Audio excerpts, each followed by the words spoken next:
Police में थोड़ा सा डिफरेंट है, ठीक है। यहाँ पर पे स्केल के हिसाब से है, अप टू 25,000 सिल्वर में है, और 25 से कहाँ तक?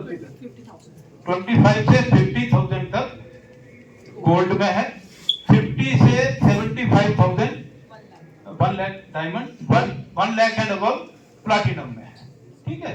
तो जैसे ही आपकी ये इंक्रीज होती है तो आपको थोड़ा सा बैंक को बताना पड़ेगा, भाई मेरा ये हो गया है, मुझे आप इसमें गोल्ड में डाल दीजिए, या गोल्ड से मैं डायमंड में चला गया हूँ, वो कर देंगे वो, लेकिन वो इंटीमेशन हमको खुद को करना पड़ता है। तो वो आप करेंगे तो कोई दिक्कत नहीं है, ठीक है। और कोई डाउट किसी का? सर जो आपने एसबीआई सैलरी अकाउंट बताया, इसमें ऑटो स्वीप वाली फैसिलिटी आपने कैसे? ऑटो स्वीप वाली, हाँ बिल्कुल, गुड, ओके। ऑटो स्वीप, ये जो 12 बेनिफिट्स हैं उसमें ऑटो स्वीप की भी फैसिलिटी है।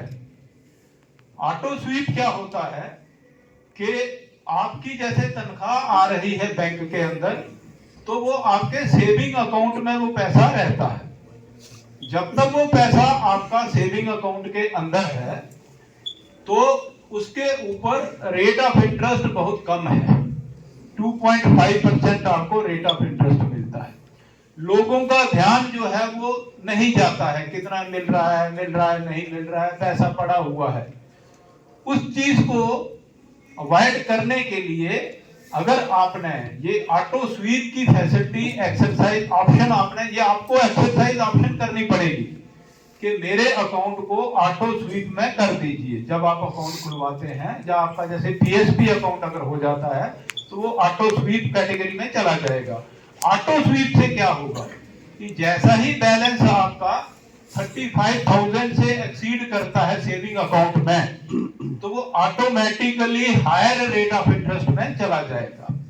कितना है अभी? 4.5 है ऑटो स्वीप में, 50,000 कितना? अलग-अलग 7.8%। अलग-अलग सेविंग। Okay okay. तो यानी कि वो आपको आपके ही इंटरेस्ट में वो अमाउंट जो है जैसे ही एक्सीड करता है तो वो automatically higher rate of interest में चला जाता है। और उसकी खूबसूरती ये है कि आप जब भी पैसे को निकालना चाहो तो आप निकाल सकते हो, निकालने में कहीं कोई दिक्कत नहीं है, लेकिन वो जरूर आपको ऑप्शन जो है वो एक्सरसाइज करके रखनी चाहिए, क्योंकि अदरवाइज कई बार हमारा पैसा जो है वो सेविंग अकाउंट में पड़ा रहता है, और अगर आपने ये ऑप्शन एक्सरसाइज नहीं करी है तो आपको कम रेट ऑफ इंटरेस्ट जो है वो मिलेगा। कुछ और ऐड करना है? सर इसमें तो रेट ऑफ इंटरेस्ट की जो हम बात कर रहे हैं वो डिपेंड करता है, जैसे आपकी 1 साल की जो एफडी का इंटरेस्ट रेट रहता है उसके हिसाब से मिलता है। अब मान लीजिए कि आपका ऑटो स्विफ्ट के अंदर, अब मान लीजिए ऑटो स्विफ्ट के अंदर जो है आपका 1 लाख रुपया रखा हुआ है, जिसको हम एमओडी कहते हैं, मल्टी ऑप्शन डिपॉजिट। 1 लाख का रुपया अब आपने विड्रॉ किया, उसमें से कोई 50,000 रुपया निकलता है 6 महीने के बाद में, तो जो बैंक का उस वक्त 6 महीने का ब्याज रहा होगा उस ब्याज दर पर आपको ब्याज मिलेगा, साथ के साथ में ब्याज आपके खाते में क्रेडिट हो जाता है। तो उस हिसाब से ये रहता है आपका। आप जब भी पैसा निकालते हैं अपने आप आपका वो एफडी ब्रेक होता है, खाते में पैसा आ जाता है और खाते से वो विड्रॉ हो जाता है। वो बिल्कुल सीमलेस होता है, आपको कुछ पता नहीं चलता उसमें, ऐसा नहीं कि आपको बैंक को कोई आपको बताना है करना है। तो ये बहुत अच्छी सुविधा है हमारे लिए, इसमें ब्याज दर हमको थोड़ी ज़्यादा बढ़ जाती है।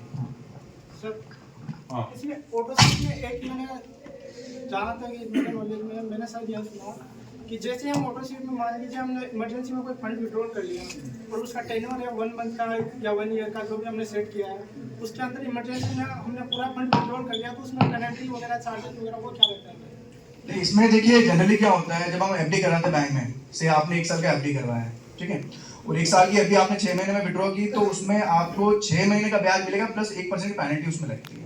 बट मॉड में ऐसा कोई पेनल्टी नहीं लगता है, क्योंकि वो उसी के लिए बनाया गया है, ठीक है, उसका प्रोडक्ट इस तरह का है। हमको पता है कि वो बीच में ब्रेक होगा, तो उसमें अगर आपने 6 मंथ के लिए रखा तो 6 मंथ का ब्याज मिलेगा, उसमें कोई पेनल्टी वगैरह आपको चार्ज नहीं मिलता है, कोई पेनल्टी नहीं लगती उसमें। टर्म्स एंड कंडीशन में 1% नहीं, वो आपका एफडी के लिए रहेगा, अगर आप एफडी करते हैं तो उसमें सर जो चेंज करवाने के लिए अभी फॉर्म भरा था उसमें टर्म्स एंड कंडीशन में मैंने 1% इसी नहीं पड़ा। आप बताइएगा, है ना, आप कौन सी ब्रांच में गए थे अभी? ब्रांच में नहीं गया था, यही फॉर्म आया था हमारे ठीक है। पास। सर है ना, वहाँ से राजस्थान से सर है ना पूरी एसबीआई की टीम आई थी। तब प्लीज चल के अकाउंट होता है, उसमें डेबिट कार्ड में कुछ रिवार्ड पॉइंट एक्स्ट्रा वगैरह, जैसे डेबिट कार्ड मिल जाते हैं, लाउंज एक्सेस वगैरह, उसमें कुछ स्पेशल थोड़ी है हमारे।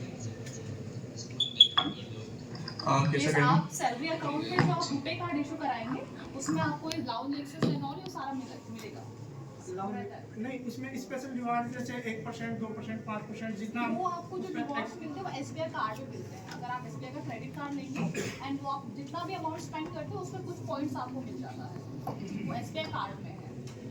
SBI card SBI card means credit card जो आप ले क्रेडिट के लिए, डेबिट कार्ड में नहीं, क्रेडिट कार्ड। डेबिट कार्ड में रिवार्ड पॉइंट होता है ना सर, लाउंज एक्सेस वगैरह डेबिट कार्ड में। हाँ, तो वो लाउंज एक्सेस तो आपको मिलेगा, वो रिवॉर्ड पॉइंट नहीं है, वो उसके सारे बेनिफिट्स हैं जो कि आपके सैलरी अकाउंट में कार्ड रहेगा। ठीक है। आपको अलग से है क्या कंसेशन? सर देखिए ये समय समय पे आता है, जैसे अभी चल रहा है, अगर आपका स्टेट गवर्नमेंट सैलरी पैकेज या पुलिस सैलरी पैकेज में है तो अभी बैंक ने काफी कम किया था कुछ समय के लिए, अभी बैंक ने फिर से चेंज किया 10.7 पर हम दे रहे थे अभी 7.5 पर, जो जनरली जो दूसरे कॉर्पोरेट सैलरी पैकेज है उनके लिए सिविल बेस था, बट बैंक ने अभी काफी कम कर दिया था।